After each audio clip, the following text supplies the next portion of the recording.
नमः संस्कृताय। मैं संस्कृत गंगा से सर्वज्ञ भूषण आप सभी श्रोताओं का स्वागत करता हूं।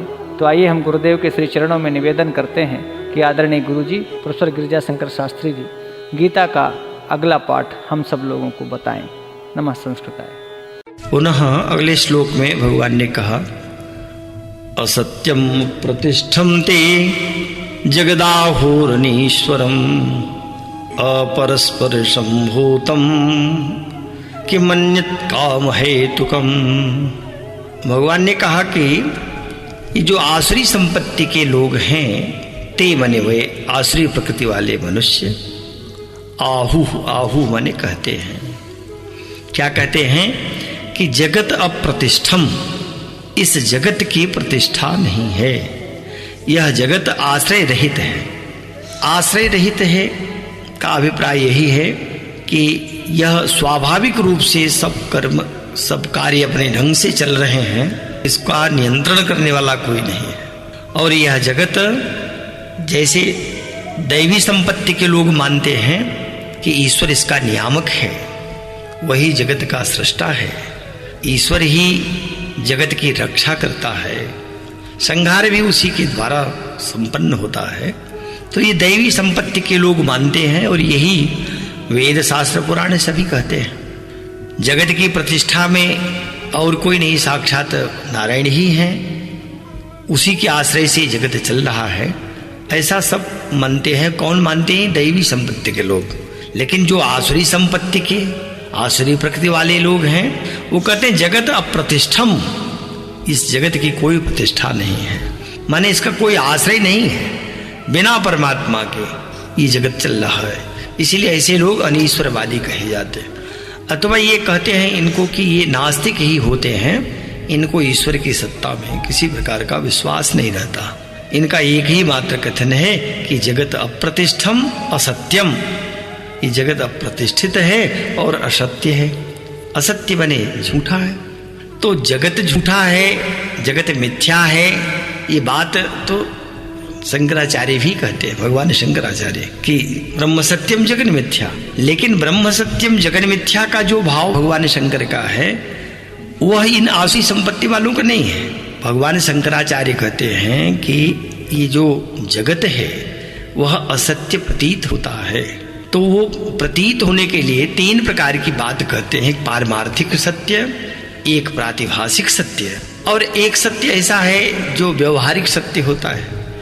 तो व्यवहारिक सत्य में जगत को झूठा भगवान शंकराचार्य नहीं कहते। वो माया के द्वारा जगत चल रहा है और जगत की प्रतिष्ठा भी नित्य दिखाई पड़ती है, तो निश्चित ही यह उस प्रकार का सत्य है, प्रातिभाषिक सत्य है। और पारमार्थिक सत्य के स्तर पर तो ब्रह्म ही सत्य है, आत्मा ही सत्य है, बाकी से सब कुछ मिथ्या ही है। लेकिन व्यवहारिक सत्य तो जगत है। लेकिन इन लोगों का जो आसुरी संपत्ति के लोग हैं वो कहते हैं कि नहीं, ये संसार असत्य है, मिथ्या है, सब झूठा यहाँ है। तो उनका झूठे कहने का अभिप्राय है कि व्यवहार में भी इसको मिथ्या ही, जैसा कि वो स्वामी जी ने एक पंक्ति में कहा कि ऐसे लोग ही कहते हैं कि झूठ ही लेना, झूठ ही देना, झूठ ही भोजन, झूठ चबेना। तो उनका सब कुछ मिथ्या ही होता है। पर ये असत्य का अभिप्राय इनका यही है कि सब कुछ सर्वथा मिथ्या है। अच्छा, जगत मिथ्या है यह बात सत्य है, ये पारमार्थिक स्तर पर बिल्कुल सत्य है, पर फिर भी ये सत्यवत प्रतीत कैसे होता है? तो बस यही बात कही, सब यही कहते हैं। भगवान स्वामी जी ने भी कहा कि यद सत्वाद मृषैव भाति सकलम रज्जौ यथा हे ब्रह्म। जैसे रज्जु में रस्सी में सर्प का भ्रम हो जाता है, ठीक उसी प्रकार से यह जगत मिथ्या तो दिखाई दे रहा है, लेकिन मिथ्या नहीं, सत्य दिखाई पड़ता है। सत्य कैसे? तो यत सत्वाद मृषैव भाति अमृषैव भाति, जिसकी सत्ता से, उस ब्रह्म की सत्ता से ये असत्य होता हुआ भी अमृषा माने सत्यवत प्रतीत होता है। तो जो दर्शन का, वेदांत का है मिथ्या, उससे इन जो आसुरी संपत्ति वाले हैं इनको कुछ लेना देना नहीं। ये तो दूसरी ढंग से बात करते हैं कि नहीं सब कुछ यहाँ झूठा है, तो जैसे जो मिले खाओ, जैसे चाहे रहो। और वो जो चारवाकों का मत था कि ये सृष्टि को बनाने वाला कोई नहीं है, वेद सब गल्प हैं और ये गीत हैं ऐसे लोगों के जो भेड़ आदि चराते रहे हैं। तो वो यहाँ तक कह डाला कि ये त्रयो वेदस्य करता रहे भंड धूर्त निशाचरा। भंड धूर्त और निशाचर यही वेद के रचनाकार है। और वो तो यहाँ तक कहने लगे कि जो जब तक जीवन है तब तक खूब मस्ती से जीवन जीना चाहिए। और यहाँ तक कहा कि यावत जीवेत सुखम जीवेत ऋणम कृत्वा घृतम पिबेत। जब तक जियो सुख से जियो, ऋण करके घी पियो, क्योंकि भस्मीभूतस्य देहस्य पुनरागमनम कुतः। देह एक बार जब भस्म हो गया तो फिर कहाँ लौटेगा। तो ये जो चारवाकों का मत, यद्यपि ये अब पूरा उपलब्ध नहीं है, लेकिन उसके कुछ अंश जिनका संकलन माधवाचार्य जी ने सर्वदर्शन संग्रह में किया है वो उस रूप में उपलब्ध होता है। तो जो ये लोकायत थे, चारवाक थे, उनका जो मत है वो मत इन्हीं आसुरी संपत्ति वालों के मत के समान ही है, या कहें कि वो आसुरी संपत्ति के लोग ही थे, क्योंकि वो भी यही बात कहते हैं कि यह सब कुछ असत्य है, झूठा है। और ये भी कहा भगवान कृष्ण कह रहे हैं कि उन आसुरी संपत्ति के लोगों का कहना होता है कि यह जगत तो अनीश्वरम, बिना ईश्वर के है, ईश्वर रहित है। और अपरस्पर संभूतम, अपरह अपरह, ये अपरस्पर बन जाता है। परह च तो परस्पर हो जाएगा, लेकिन परस्पर बनेगा। अपरह च परह च, ये अपरस्पर। इसका अभिप्राय है कि अपने आप एक दूसरे से माने स्त्री पुरुष के संयोग से ये संभूत हुआ है, माने प्रकट हुआ है, उत्पन्न हुआ है। जगत की उत्पत्ति कैसे हुई तो कहा अपरस्पर संभूत हुआ, माने स्त्री पुरुष के संयोग से ये जगत हो जाता है। कहते हैं अतः काम हेतुकम एव अन्यत किम, यह तो केवल भोगों को भोगने के लिए ही है। काम हेतुक है, माने काम का सेवन करे, भोगों को भोगे, बस उसी लिए सृष्टि है। अन्यत किम, इसके अतिरिक्त और भी क्या, और कुछ भी नहीं। सब कुछ काम भोग के लिए, भोग की प्राप्ति के लिए सृष्टि केवल हर प्रकार से भोग भोगे, इंद्रियों की तृप्ति करे। तो ये बात आसुरी संपत्ति के लोग कहते हैं और अपने जीवन में उतारते भी हैं। उनके आचरण में भी यही होता है कि सब कुछ जो है यह काम हेतुक है, भोग प्राप्त करने के लिए, भोगने के लिए है। क्योंकि इसकी उत्पत्ति कहाँ से हो रही है, ये अपरस्पर संभूत हो रहे हैं। अपरस्पर संभूत माने स्त्री पुरुष के संयोग से। जैसा कि दिखाई भी प्रत्यक्ष में तो यही पड़ता है कि जगत का निर्माण ही स्त्री पुरुषों से हो रहा, लेकिन ये केवल इतना ही सत्य नहीं है। ये तो केवल दिखाई पड़ता है, पर इसके अंदर या कहें इसके मध्य में क्या है, इसके आदि में क्या है, इसको तो दैवी संपत्ति के लोग जानते हैं। इसी को वेद पुराण शास्त्रों ने भांति भांति से अनेक प्रकार का वर्णन करते हुए समझाया है। मिथ्या नहीं है वेद शास्त्र पुराण, लेकिन वह दैवी संपत्ति वालों के लिए सत्य है। जो आसुरी संपत्ति के लोग हैं वो तो वेद को भी यही समझते हैं कि उसका कोई भाव नहीं, वो तो केवल गीत गा गा कर कुछ लिख दिया गया है। तो अब आसुरी संपत्ति वालों का मानना होता है कि तब जगत की उत्पत्ति हुई कैसे। जो देवी संपत्ति वाले हैं उसमें से किसी ने आरंभिकवाद कहा, किसी ने परिमाणवाद कहा, परिणामवाद कहा है, और किसी ने कहा कि ये परमाणुओं के संयोग से बना। किसी ने आरंभ से बताया कि ब्रह्मा के द्वारा ये सृष्टि आगे बढ़ी। लेकिन जो दैवी संपत्ति के लोग हैं उनका ये मानना होता है। आसुरी संपत्ति के लोग कहते हैं कि कुछ नहीं, ये केवल स्त्री पुरुषों के संयोग से सृष्टि बन गई है और ये निरंतर चल रही है। इसका स्वभाव है, स्वाभाविक रूप से प्रकृति ही इसका ऐसा है। प्रकृति सुप्रवर्तते, वो स्वभाव उसका चल रहा है, उसी रूप में चलता रहेगा। तो यहाँ क्या करना चाहिए, सृष्टि में आकर के थोड़े दिन का जीवन है तो बस करना ये काम है तो कम, केवल भोगों को भोगा जाए। भोग भोगने के लिए जीवन मिला है, इसलिए उनका कहना होता, उनका माने उन आसुरी संपत्ति वाले पुरुषों का, कि यह जगत अप्रतिष्ठित है, जगत की कोई प्रतिष्ठा नहीं, ये आश्रय रहित है, इसका कोई कर्ता नहीं है, इसके मूल में कोई नहीं है, इसका कोई कारण नहीं है। यह तो कार्य रूप में ही प्रकट हुआ और इसी में विनष्ट होता रहता है। तब यह असत्य है, इसलिए इसको असत्य मानना चाहिए। यहाँ कुछ भी सत्य नहीं है। जो धर्म की बात लोग करते हैं, जो धर्माधर्म की बात करते हैं, कर्तव्य की बात करते हैं, ये जो कहते हैं कि कहाँ जीवन में प्रवृत्त होना चाहिए, कहाँ से निवृत्ति होनी चाहिए, सब व्यर्थ है। यह अनीश्वर है, बिना ईश्वर की सृष्टि चल रही है और अपरस्पर संभूत है।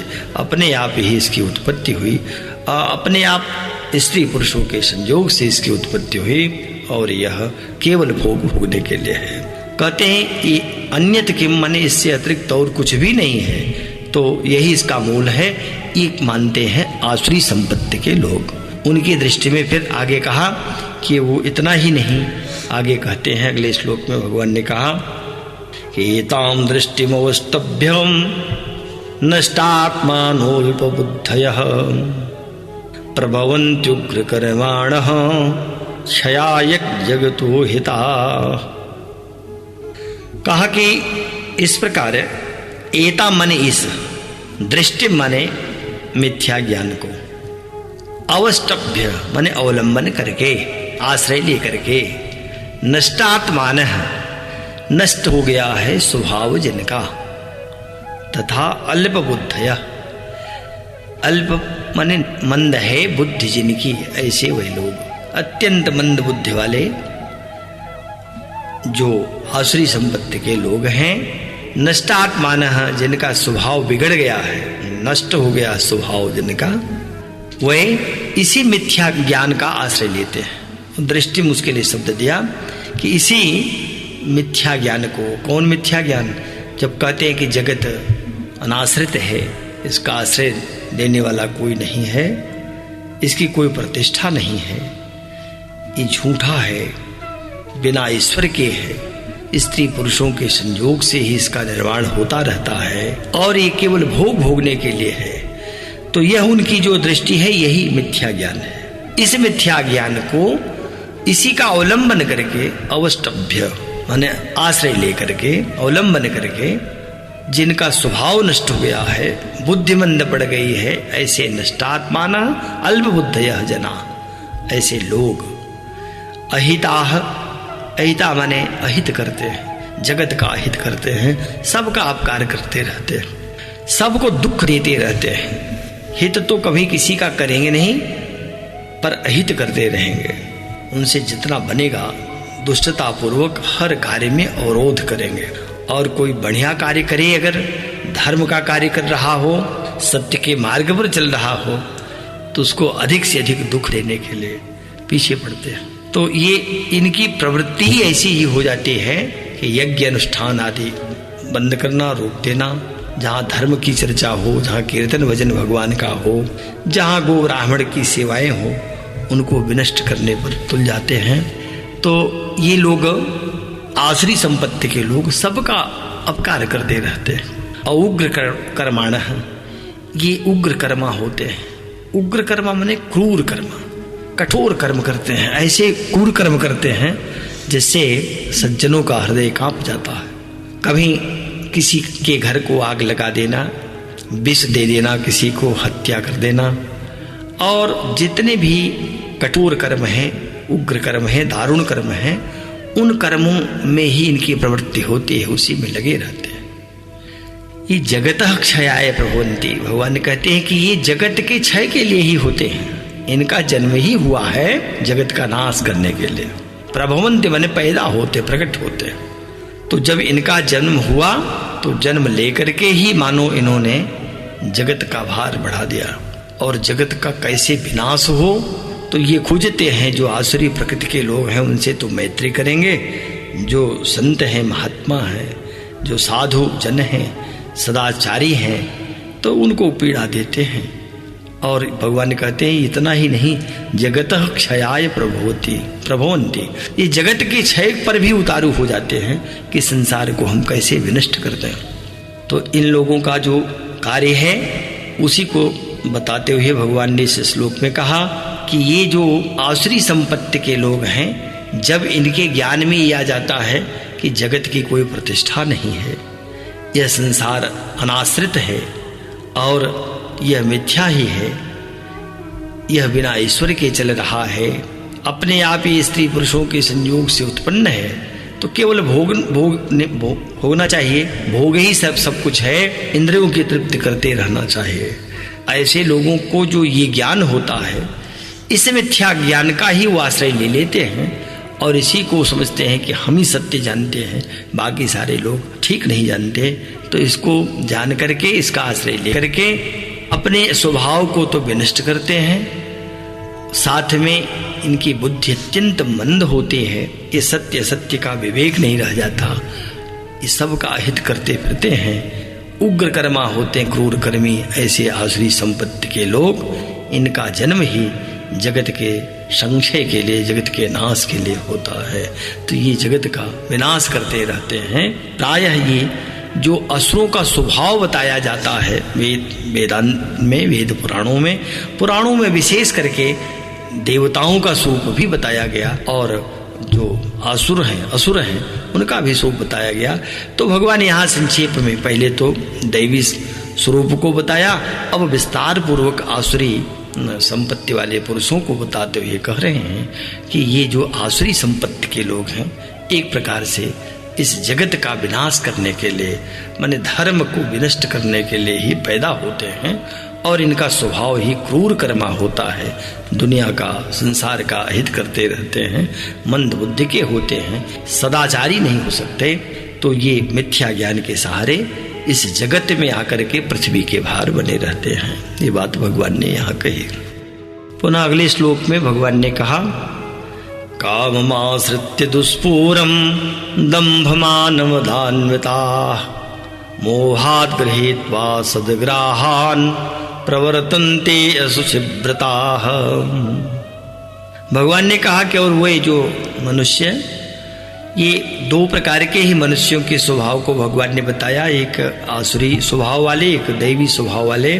तो आसुरी स्वभाव के मनुष्यों की चर्चा करते हुए भगवान कह रहे हैं कि वह मनुष्य दंभमान मदान्विताः, दंभ मान और मद से युक्त हुए। दंभ कहते हैं जो घमंड है। अब कैसा दंभ? जो नहीं है उसको प्रकट बताना, उसको कहना, जो चीजें अपने में नहीं है उसको दिखाना कि मैं ऐसा ऐसा, इन गुणों वाला, यही दंभ है। मान कहते हैं प्रत्येक व्यक्ति की अपनी सीमा है, तो अपनी सीमा से अपने को उठा करके, ज्यादा करके बताना, ये मान है, दंभ मान। और मदान्विता, मद घमंड ही है एक प्रकार का, लेकिन मद वो इस प्रकार से आता है कि व्यक्ति जैसे नशे में युक्त होकर के अपने को ये मान बैठता है कि अब मेरे समक्ष कोई कुछ भी नहीं है, मैं सर्वश्रेष्ठ हूँ। तो इस प्रकार का दंभ होना, मान होना और मद, घमंड होना, इस प्रकार से जो इन तीनों से युक्त हैं, वो कौन है? आसुरी संपत्ति के लोग। दंभी हैं, मानी हैं और मद से, घमंड से भरे हुए। इन लोगों से एक कहा कि दुष्पूरम कामम आश्रित, ये लोग, ये आसुरी संपत्ति के जन, दुष्पूरम माने जो कभी भी पूर्ण नहीं हो सकता, किसी प्रकार भी न पूर्ण होने वाला। दुष् माने दुखे न अपि न पूरे, जो बड़े कठिनाई से भी जिसको पूरा नहीं किया जा सकता, वो दुष्पूर होता। और जैसे जलाशय में जल भरते जाइए लेकिन समाप्त होता जाता है, जठर भी है, पेट में कितना भी अन्न डालते जाइए वो समाप्त ही होता जाता है। कभी पूरिता नैव पूर्यन्ते, भरा भी जाए तब भी पूर्ण नहीं होते। जा माता जठरो जाया जात वेदो जलाशय, जात वेद अग्नि को कहते हैं। अग्नि में कितनी भी आहुति डाली जाए, कितने ईंधन डाले जाए, लेकिन पूरिता नैव पूर्यन्ते, जकारो पंच दुर्भरा। तो ये जकार पंच जो हैं उसी की भांति ये है काम। कामनाएं जितनी भी होती हैं उनका कभी अंत नहीं हो सकता। एक वस्तु की प्राप्ति होने पर दूसरी के लिए सदैव बुद्धि चली जाती है कि हमको बस अभी मिले, ये प्राप्त हो, अभी अमुक वस्तु की प्राप्ति तो हुई नहीं। तो इस तरह से कामम आश्रित्य, कामनाओं का आश्रय लेकर के, कामनाओं का आश्रय लेकर के, काम का भी आश्रय लेकर, काम भी कभी पूर्ण नहीं होता, काम की कभी पूर्ति नहीं हो सकती। न जातु कामः कामानाम उपभोगे न शाम्यते, काम कभी काम से तृप्त नहीं हो सकता है। लेकिन आसुरी संपत्ति के लोग भोगों में डूबे रहते हैं, कभी न पूर्ण होने वाले दुष्पूर इस काम को पूर्ण करने की इच्छा रखते हैं। उसी काम का आश्रय लेकर के, उन्हीं इच्छाओं का आश्रय लेकर के मोहात माने अज्ञान से, असद ग्राहान, असद माने मिथ्या झूठ, अग्रहण माने ग्रहण करना, ग्रहण करने वाली वस्तु माने सिद्धांतों को, तो मिथ्या सिद्धांतों को गृहीत्व माने ग्रहण करके असुचि व्रताः, असुचि माने भ्रष्ट आचरण से युक्त, अपवित्र आचरणों से युक्त। और व्रत का अर्थ है कि व्रत ग्रहण करना, उनका व्रत ही यही होता है कि हम सदैव अपवित्र रहेंगे, अशुचि रहेंगे, हमको पवित्रता नहीं चाहिए, धर्माधर्म का विवेक नहीं है, तो निश्चित ही अपवित्रता बनी रहेगी।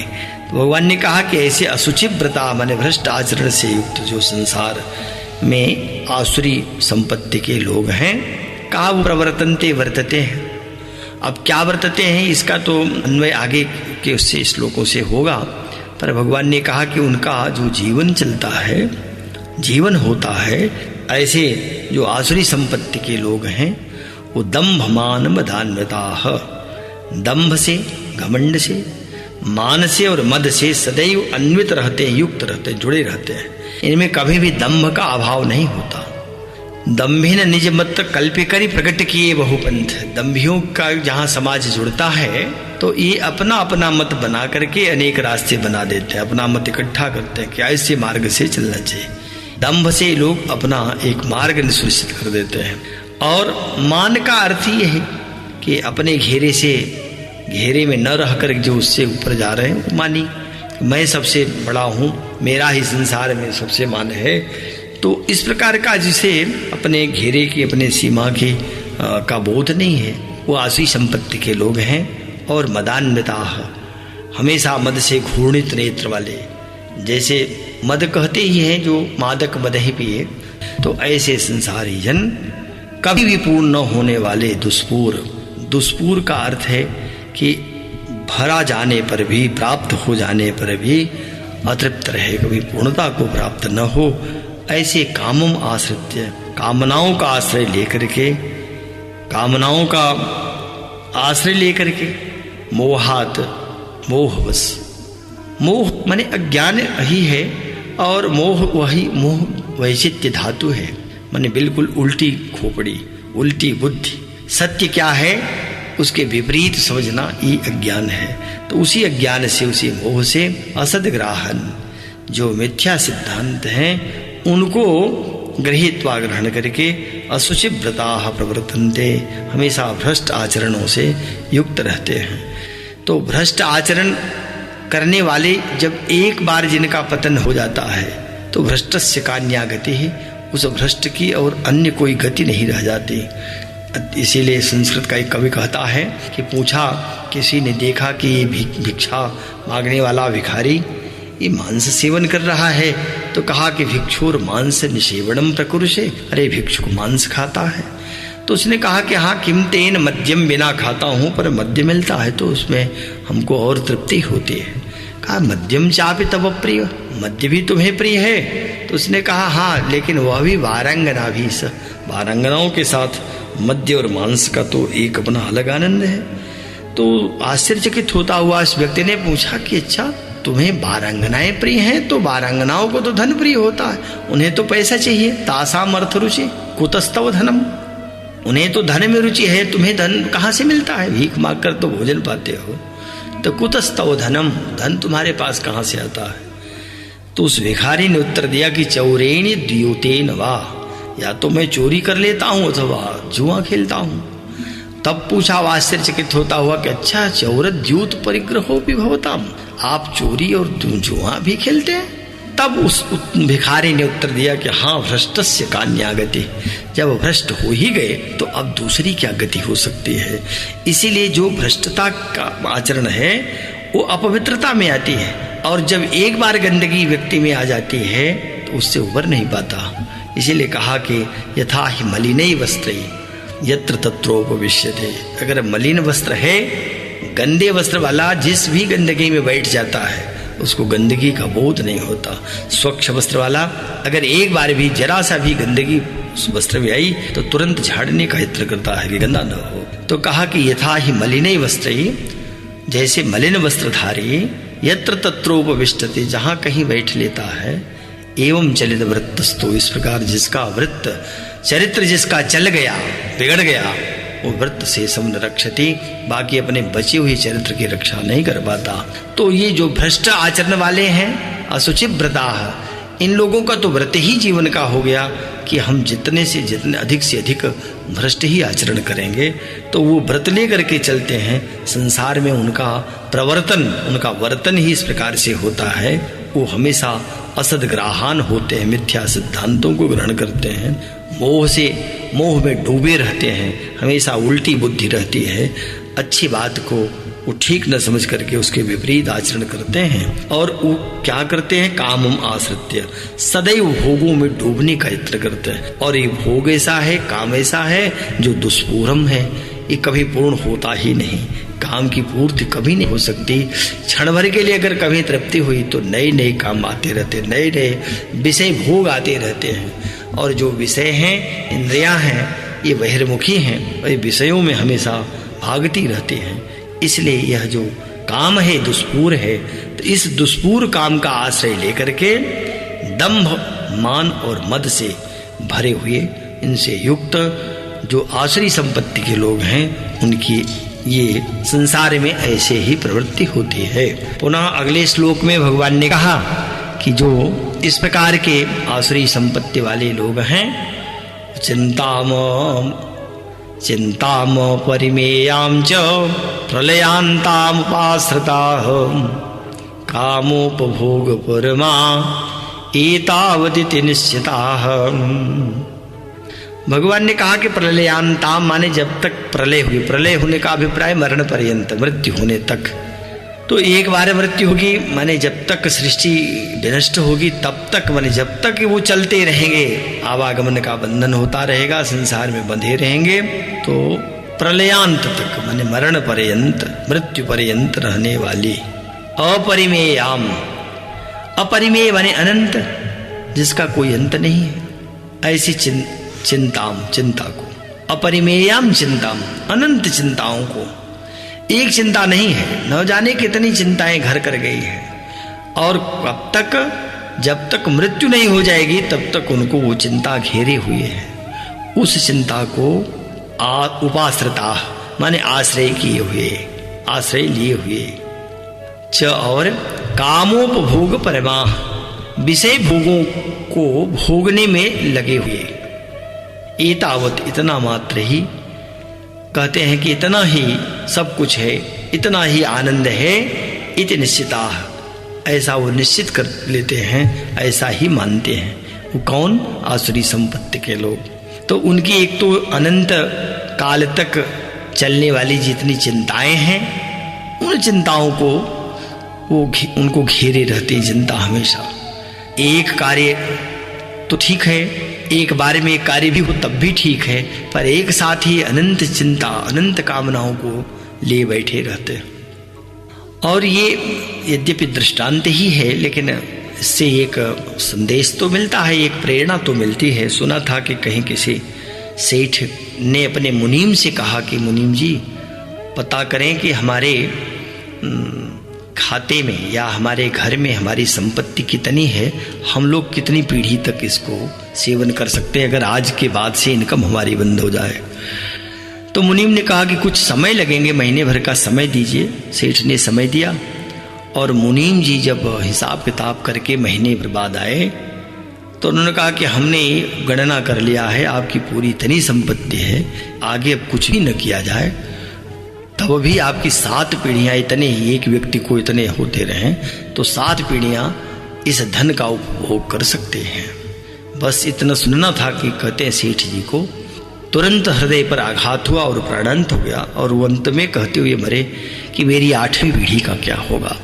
तो ये इस प्रकार की चिंता, अरे एक पीढ़ी का कुछ भरोसा नहीं, कब सृष्टि में प्रलय आ जाए, कब कहाँ विनष्ट हो जाए, चलते फिरते आदमी की श्वास गति बंद हो जाती है। तो यहाँ तक तो पता ही नहीं है, पर 7 पीढ़ी तक की व्यवस्था हो गई, तब 8वीं की जिसको चिंता हो रही हो, भगवान वही यहाँ बात कह रहे हैं कि अपरिमेयाम चिंताम उपासता, अनंत चिंताओं को लेकर के बैठे हुए हैं कि अब कैसे क्या होगा। भगवान कहते हैं व्यवस्था तो सब मैं दे रहा हूं, हमारी जो शक्ति है, हमारी जो अजाशक्ति है, जिसको हम महामाया, संसार महामाया कहता है, आद्या शक्ति कहता है, वो सबको भोजन दे रही, आश्रय दे रही है।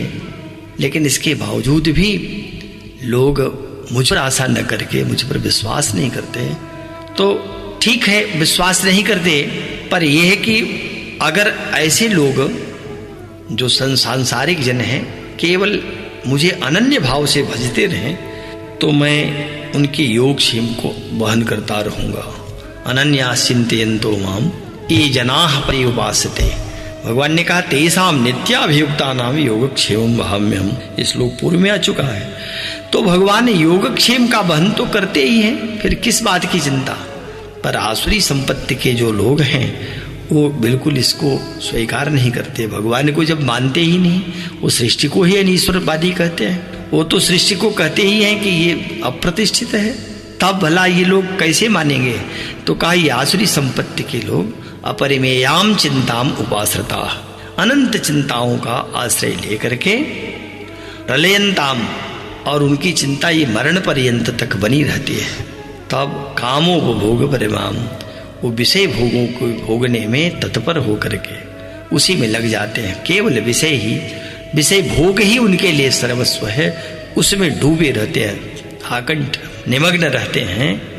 और ये बात कहते भी हैं कि ये संसार एतावत है, इतना मात्र ही ये संसार है, यही आनंद है, काम और भोग ही सब कुछ है, बाकी तो सर्वस्व आनंद नहीं है, नीरस है।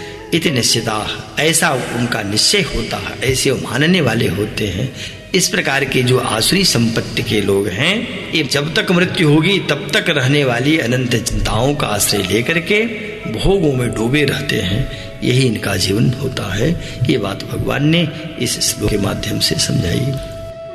पुनः भगवान ने अगले श्लोक में इन्हीं आसुरी संपत्ति के लोगों की स्थिति बताते हुए, इनकी प्रकृति बताते हुए, इनकी गति बताते हुए कहा कि ये आसुरी संपत्ति के लोग आशा पाश शतैर्बद्धा काम क्रोध परायणा ईहन्ते काम भोगार्थम अन्यायेनार्थ संचयान। कहा कि ये आशा पाश शतैर्बद्धा, आशा पास सतई बने सैकड़ों, और आशा रूपी पास से, आशा रूप सैकड़ों, पाश मने बेड़ी या पाश मने बंधन। तो ऐसे बेड़ी लगी हुई है, हथकड़ी कहें, हथकड़ी बेड़ी दोनों कहें, पाश का अर्थ ही होता है कि जो फांसी जिससे दी जाती है। और सबसे प्रसिद्ध ये पाश एक आयुध ही है, कह लें ये अस्त्र है यमराज का, सबसे बड़ा अस्त्र है। तो उसी से बांधकर जीवों को ले जाते हैं। और लोक में भी देखा जाता है कि अपराधी लोग प्रायः पाश से ही बांधे जाते हैं। ये आशा रूपी पास क्या है, तो आशा कहते हैं आसमंतात अस्नुते व्यापनोति मानवानाम चेतान सित्यासा, जो चतुर्दिक सभी ओर से मनुष्य के चित्त को आक्रांत कर लेती है, व्याप्त कर लेते हैं। जो चीज मिल पाएगी कि नहीं संशय है, पर उसकी प्रतीक्षा करते रहना कि ये हमें मिलेगी। जो कहा कि आशा बलवती राजन शल्योजेष्यति पांडवान, वो महाभारत का प्रसंग है, जब वो मारे गए, भीष्म पितामह गिराए गए, सरसैया पर हैं द्रोणाचार्य मारे गए। हते द्रोणे गते भीष्मे और कर्णे च विनिपातिते, कर्ण भी विनिपातित हुए, मने मारे गए। तो बड़े बड़े महारथी तो अब चले गए, कोई बचा ही नहीं कौरव पक्ष में। पर अभी भी वो कह रहा है दुर्योधन से कह रहे हैं अश्वत्थामा कि आशा बलवती राजन, हे राजन आशा बहुत बलवान है, चिंता न करिएगा। शल्यो जेष्यति पांडवान, ये शल्य तो अभी बच्चे हैं, पांडवों को जीत लेंगे। तो ये आशा का अर्थ यही है कि भविष्य में प्राप्त हो न हो, लेकिन मनुष्य के चित्त को तो उसने व्याप्त ही कर लिया कि इस चीज की हम प्राप्ति करेंगे। यही आशा अटक्यो रहे हो अले गुलाब के मूल, हुई है फेरी बसंत ऋतु इन डारन में फूल। ये जो वृक्ष था इसमें कभी फूल आया था, फिर आएगा, इसी आशा से उसके मूल में भौरा घूमता रहा। फूल के मूल में ही बसंत ऋतु आएगी, फूल खिलेंगे, मुझे पुनः पराग मिलेगी। तो आशा का जो बंधन है ये मनुष्य को जीवित रखने में सहायक तो होता है, पर आशा होने का अर्थ ये नहीं है कि वो चीजें अवश्य प्राप्त होंगी, इसमें तो संशय है। तो कहा लेकिन जो ये आसुरी संपत्ति के लोग होते हैं, ये आशा रूपी शतई माने सैकड़ों फांसियों से, सैकड़ों बंधनों से, सैकड़ों पाशों से बद्धा बधे हुए हैं। और ये काम क्रोध परायणा, काम और क्रोध के परायण, काम भोगार्थम, विषय भोगों की पूर्ति के लिए ही अन्यायेन अन्याय पूर्वक अर्थ संचयान ईहन्ते। अर्थ संचयन माने धन आदि पदार्थों को संचय करने में, संग्रह करने में ही ईहन्ते माने पूरी चेष्टा करते हैं। इनकी चेष्टा ही होती है कि हम कैसे अर्थ का संचय करते रहें, अर्थ का कितना संचय हो जाए, जितना भी धन हो पूरी पृथ्वी का हमारे ही घर में हो, उसके बाद भी कुबेर का भी धन आ जाए हमारे पास। कुबेर का धन अगर कम पड़ रहा हो तो देवलोक की जितनी संपत्ति मेरे पास आ जाए, तो एक ही व्यक्ति उसकी भी तृप्ति संपूर्ण पृथ्वी के भोगों को अगर दे दिया जाए तब भी नहीं हो सकते। ये तो कितने अनुभवी पुरुषों के वचन थे, वहां व्यास जी ने भी लिखा। वो कहते हैं कि यत पृथिव्याम व्रेहि एवं हिरण्यम गावस्त्रय, जितनी पृथ्वी में पृथिव्याम व्रेहि धान्य है, धन धान्य, हिरण्य सोने हैं, पशवः पशु वाहन आदि हैं, और स्त्रियां स्त्रियां हैं या स्त्रियों के निमित्त पुरुष हैं। नाल में एकस्य तृप्तरथम, एक को तृप्त करने में न अलम पर्याप्त नहीं है। इति मत्वा शमम व्रजेत, इसलिए ऐसा मान करके शांति प्राप्त करनी चाहिए। पर कह रहे हैं कि जो आसुरी संपत्ति के लोग हैं इसको सुनने को तैयार नहीं है। वो तो अर्थ संचयान ईहन्ते, संपूर्ण जीवन भर धन संचय करते हैं। तो धन संचय करना कौन अपराध है? अर्थ तो एक पुरुषार्थ है, करना चाहिए। भगवान क्यों मना कर रहे हैं? भगवान साफ कह रहे हैं कि नहीं, वो ऐसा धन संचय नहीं करना चाहते। अन्यायेन अर्थ संचयानि हन्ते, अन्याय के द्वारा कैसे हम धन इकट्ठा कर लें। न्याय पूर्वक धन कमाना ये तो व्यक्ति के अधिकार क्षेत्र की बात है, ये तो परम पुरुषार्थ है। अर्थ तो पुरुषार्थ है, परिश्रम पूर्वक जो धन ले आते हैं उस धन की शोभा होती है। थोड़ा ही खाएंगे सुखी रहेंगे। अर्थ तो सबको कमाना चाहिए, अर्थ आना चाहिए। अर्थ एक प्रकार से उसकी व्यवस्था परमात्मा ने कर रखी है। तो कर्तव्य कर्म पूर्वक, न्याय पूर्वक, न्याय से जो धन आता है वह न केवल अपनी वृद्धि करता है पर आने वाली पीढ़ियों को भी बहुत ऊंचे उठा देता है। लेकिन अन्याय से अगर धन आया तो अन्यायोपार्जितम द्रव्यम 10 वर्षाणि तिष्ठति। महाराज मनु ने कहा कि अन्यायोपार्जित द्रव्य तो 10 ही वर्ष रहेगा, तो 10 वर्ष तक रहेगा, लेकिन ये तो बहुत दिनों तक देखा जाता है किसी किसी के पास। तो कहा कि ठीक है 10 वर्ष को उसको लाक्षणिक समझिएगा। कहा कि प्राप्ति 11 वर्षे, पुनः जब 11वां वर्ष आएगा तो समूलम च विनश्यति। किसी ने कहा वो सतूलम च विनश्यति है, जैसे रुई जलकर खाक होती है वैसे जल जाएगा। और समूलम च विनश्यति का भी भाव यही है कि मूल से चला जाता है। तो यहाँ 10 और 11 संख्या का अर्थ केवल 10-11 नहीं, वो लाक्षणिक प्रयोग है, मैंने थोड़े दिन तक अन्यायोपार्जित द्रव्य रह सकता है। पर अन्यायोपार्जित द्रव्य जो ले आते हैं वो दैवी संपदा के पुरुष नहीं है, देवलोक जाने वाले नहीं है, देवलोक से आने वाले नहीं। अगर देवलोक से आया पुरुष हो या देवलोक जाने वाला पुरुष हो तो कभी अन्यायोपार्जित द्रव्य नहीं रखेगा। वो परिश्रम से, मेहनत से, कर्तव्य कर्मों को करता हुआ धन जितना मिल जाता है उसमें संतुष्ट रहता है। पर ये जो राक्षसी या आसुरी कहें, आसुरी यहाँ गीता का जो भाव है वो आसुरी ही कहा है, इसलिए आसुरी कहें। आसुरी संपत्ति वाले जो पुरुष हैं वो आसुरी का एक अर्थ असुसु प्राणान रमते इति असुर, या असुसु इंद्रियार्थेषु रमन्ते इति असुरा। असु कहते हैं इंद्रिय विषयक कार्यों में, प्राणों में जो भोगों में डूबे रहते हैं वही असुर हैं। तो गीता इसी बात को विस्तार पूर्वक यहाँ भगवान श्री कृष्ण अर्जुन को समझा रहे हैं कि धन ही सर्वस्व है ऐसा मान करके अन्याय पूर्वक अर्थ संचय करते हैं और इसी के लिए पूरा जीवन उनका बीतता है। कुछ जाने वाला नहीं है, धन आदि तो सब यहीं रह जाते हैं।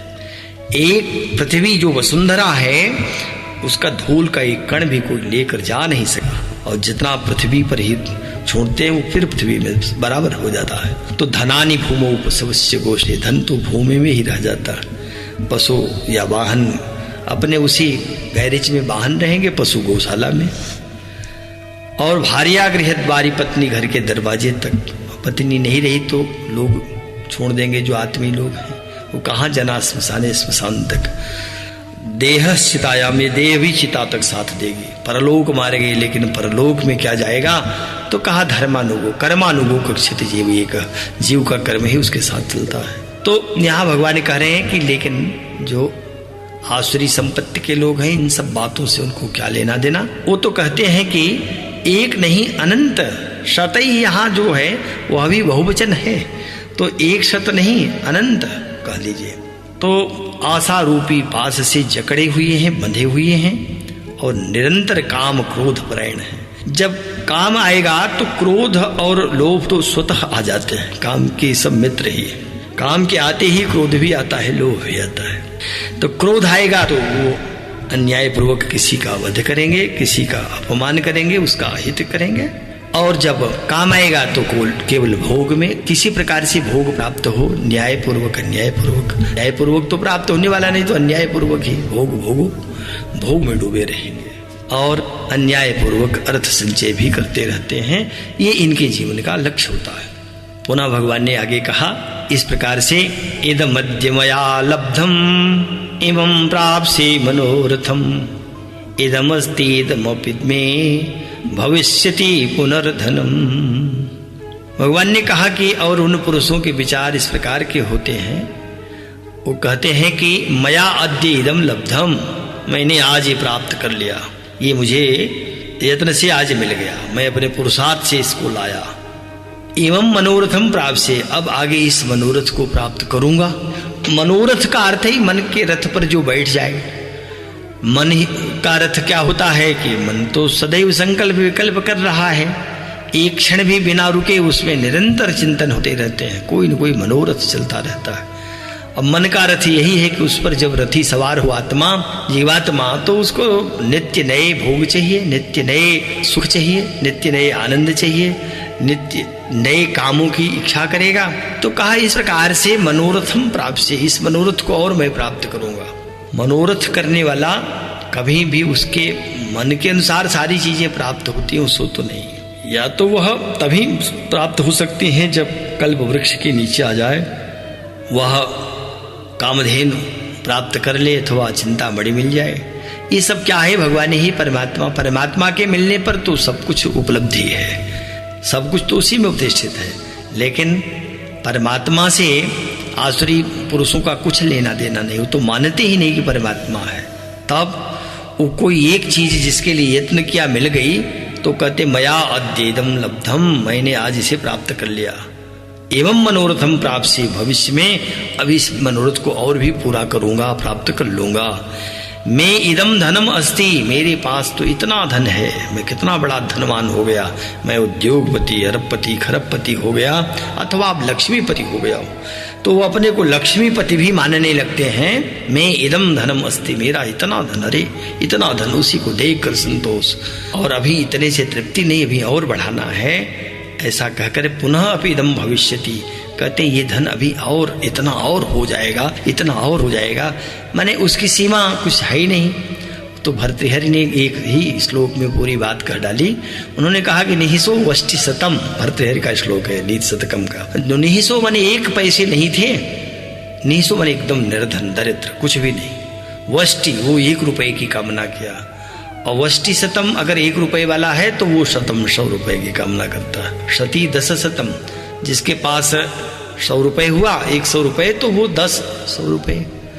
और लक्षम सहस्त्राधिपम, लक्ष्य की फिर प्राप्ति की कामना आई, और जब लखपति हुआ तो लक्ष्यम सहस्त्राधिप लक्ष्य को चाहेगा, और लक्ष्य सह चितिपालितम, लाख रुपए हुआ तो राजा बनने की इच्छा। क्षितिपति ही चक्रेश्वर, तुम पुनः राजा चाहता है मैं चक्रवर्ती राजा हूं। चक्रेशः सुर राजताम, चक्रवर्ती हो गया तो इंद्र का पद चाहता है। चक्रेशः सुर राजताम सुरपति ब्रह्मास्पदम वांछति, और इंद्र ब्रह्मा के पद को चाहते हैं। ब्रह्मा विष्णु पदम, ब्रह्मा विष्णु का पद चाहते हैं। पुनः पुनरहो आशा बधिं को गता, ये तो फिर बार बार यही लगा हुआ है। इसलिए ये जो आसुरी संपत्ति के लोग हैं, धन से तृप्ति होने वाली नहीं है, काम से तृप्ति होने वाली नहीं, लोभ से भी तृप्ति नहीं होगी, क्योंकि ये तो मनोरथ कर रहे हैं। करत मनोरथ बहु मनमाहि, तो मन में इतने मनोरथ आ जा रहे हैं कि वो कहते हैं मया अद्य इदम लब्धम, आज मैंने इतना धन पाया, अमुक वस्तु पाई, अमुक चीजों का भोग किया, और एवं मनोरथम प्राप्त से, अभी जो मन में इतनी बातें और हैं आगे इसको भी प्राप्त कर लेंगे। मैं इदम धनम अस्ति, मेरे पास इतना धन हो गया, बहुत धन हो गया, लेकिन पुनः अपि इदम भविष्यति, आगे भी इतना और धन पैदा करेंगे, धन प्राप्त करेंगे। इस प्रकार से आसुरी संपत्ति के लोग निरंतर इन्हीं मनोरथों में डूबे रहते हैं कि कितना धन कैसे भी अन्यायपूर्वक ले आवें और बढ़ाते जाएं। हमको लोग ये कहें कि ये तो लक्ष्मीपति हो गए हैं, विष्णु के पास पता नहीं इतना धन होगा कि नहीं होगा, ये बहुत बड़े धनाढ्य हो गए। तो इस प्रकार से उनकी मनोवृत्ति, उनकी चित्तवृत्ति धन में व्याप्त रहती, भोग में व्याप्त रहती है, इंद्रियों के सुखों में डूबे रहते हैं। ये ऐसा आसुरी संपत्ति के लोगों की स्थिति को होती है। इस बात को भगवान ने इस श्लोक के माध्यम से बताया। तो आज का पाठ यहीं पर समाप्त होता है। अगले पाठ के साथ, गीता के अगले अध्याय के साथ गुरुजी फिर उपस्थित होंगे। तब तक के लिए नमः संस्कृताय।